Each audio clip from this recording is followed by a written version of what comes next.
Hello friend and family, তো কেমন আছো তোমরা সবাই? আশা করি খুবই ভালো আছো। তো দেখো আজকে হচ্ছে ষষ্ঠী।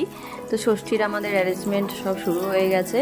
তো ওর বাবাও তাড়াতাড়ি করে বাজারটা এনে দিয়েছে। তো দেখো এদিকে এই যে কেটেছি টমেটো, ওদিকে বেগুন ভাজার ভাত হচ্ছে দেখলে, এদিকে আছে এই যে 7টা ফুল খেতে হয়, তারপরে আছে সন্দেশ। এখানে সন্দেশ এনে রেখেছিলাম আমার ছেলের জন্য, ওটা মানে আগের থেকে ঢেলে খাওয়া টাওয়া হয়েও গেছে। আর এই যে সব মিষ্টি আমাদের বাড়ির লোকজনও একটু খাবে আজকে, তো অনেকটা করে ওই জন্য সব করতে হবে। এদিকে আছে যে দই চিড়ে খই এসব খেতে হয় নাকি, সেগুলো আছে। এদিকে সব মা বাঁধাকপি করে ওগুলো পরে খাবে, ওগুলো পরে খাবে, পরে খাবে, হাত বাড়িয়ে আবার টেনে নিচ্ছে, মানে এইরকমই চলছে আর কি। মানে কোনো কিছু হাতের সামনে রাখা যাবে না, এরকম একটা ব্যাপার। তো এদিকে দেখো একটা ভাত হয়ে গেছে আর একটা বসানো আছে হাঁড়ি। তো এদিকে বেগুন ভাজা হচ্ছে আর এই যে সব এখানে এখনো সব রয়েছে, যা সবজি এনেছিল অনেক অনেক বেশি। আর এদিকে এই দেখো বাঁধাকপি রয়েছে এখানে, মা ধুতে নিয়ে এসছে কলে। তো দেখাচ্ছি তোমাদের দেখো পালং শাক এখানে রয়েছে, ভালো শাক গাজর টাজর দিয়ে একদম ভালো। মা বললো যে হ্যাঁ আমি রান্না করবো। তো এদিকে এই যে গোটা গোটা সব প্রেশার কুকারে দিয়ে ডাল দিয়ে একবারে রেখে দিয়েছে, মুগ ডাল দিয়ে। তো চলো আমি এদিকে অর্ধেক রান্না করছি, মা এদিকে ধোয়াধুয়ি করছে, কাটাকাটি করছে। কেননা জানোই এই দিনটা মানে মানে অনেক কিছু করতে হয়, তো একা হাতে সম্ভব না। কারণ অল্পের জন্য তো না, আমি অনেকের জন্য করছি, সবাই খাবে বলে। তো এই যে বেগুন ভাজা রেডি হয়ে গেছে। তো আমি মানে এরকম কাদের বাড়ি হয় অবশ্যই জানাবে। আর এই দেখো এদিকে টমেটোও করছি, অনেক কিছু করছি, মিষ্টি টমেটো। মানে তার মধ্যে আমরা বাদ দিয়ে দিয়েছিলাম হচ্ছে পায়েসটা না করার মানে সময়ই পাইনি। তো চলো আমাদের সব রান্নাবাড়ি হয়ে গেছে, তোমাদের দেখাই। এই দেখো ডাল করেছি, মুগ ডাল, তারপরে করেছি চাটনি সব, আর এই যে বেগুন ভাজা, আর ওদিকে আছে ভাত, আর করেছি চচ্চড়ি। না এদিকে সব আছে, এই যে তোমার সব 6 রকম না 7 রকম করে খেতে হয়, যেটা সেটা আছে।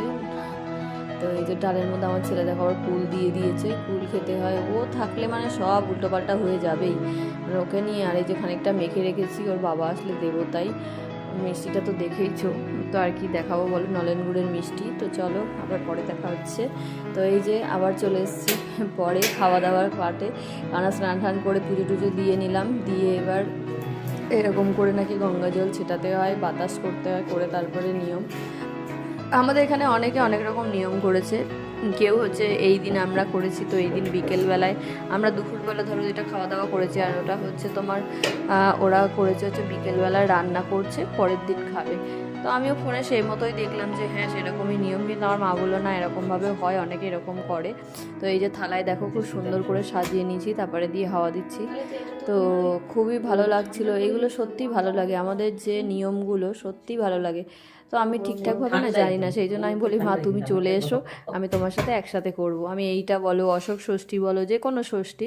তো তো চলো এই দেখো এবার আমরা খাওয়া দাওয়া শুরু করব। সব রকম মানে সাজিয়ে নিয়েছি থালায়। তো বলো এই যে থালায় একদম সব রেডি, আমি আর মা বসে পড়েছি। আর আমাদের লোকজনদের আগে খাওয়ানো হয়ে গেছে, সেটা আর তোমাদের দেখায়নি। ওর বাবা খেয়ে চলে গেছে, সব লোকজন এসেছিল তারাও খেয়ে গেছে। তারপরে আমরা ছেলেকে ঘুম পাড়িয়ে দিয়ে একদম সুস্থভাবে আমরা খেতে বসেছি এবার। আর তোমরা কারা কারা এরকম ষষ্ঠী করেছো অবশ্যই জানাবে। অনেকে দেখলাম ফোনে ছবি দিয়েছো, আমার তো এটা মানে দেরি করে হয়ে গেল আপলোড করা, কারণ একটু ব্যস্তও ছিলাম, যেহেতু বাড়িতে সবাই রয়েছে সেই জন্যে। তো বলো তোমাদের কেমন কাটলো দিনটা, সরস্বতী পুজোর দিনটা? আমাদের তো এইভাবেই কেটে গেল। ভিডিওটা কেমন লাগলো, যদি ভালো লাগে অবশ্যই একটু লাইক আর কমেন্ট করে পাশে থেকেও, ভালো লাগবে। তো চলো টাটা, আজকের মতো বাই।